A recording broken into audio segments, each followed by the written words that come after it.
On May 21, 1941, Betty Albright and her 3-year-old son Eldridge traveled to her mother's house in rural Woodstock, Maryland.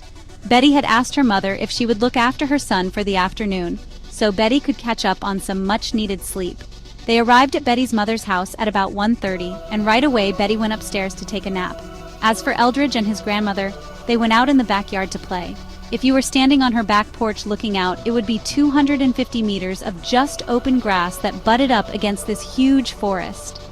In the middle of her property, there was a 3-meter gap in the trees that would bring you down to this creek bed. From the porch, anyone standing in this creek bed you could clearly see.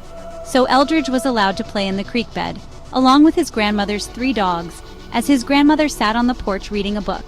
At about 2 p.m., she heard her grandson yell out for help, and she starts walking across the yard towards Eldridge. When she got about halfway across the yard, she heard Eldridge yell out again. Except this time his voice was coming from way off in the forest. She began running towards the creek bed. When she gets about 10 meters away from the break in the trees, she hears her grandson yell out for a 3rd time, way off in the forest. As he's yelling, it sounds like someone has stifled him and covered his mouth mid-yell. She runs to the creek bed, and there's no Eldridge. There's no dogs. Then she looks to her left, and one of her dogs is in the creek bed, maybe 10 meters away. Its hair is raised, it's growling, taking little steps back like it's been spooked. She runs back to wake up Eldridge's mother. The grandmother tells her daughter, "Look, I think he's been abducted. We gotta call the authorities." State police showed up with a huge contingent of searchers. They quickly discovered some of Eldridge's footprints about 50 meters down on the left side of the creek bed.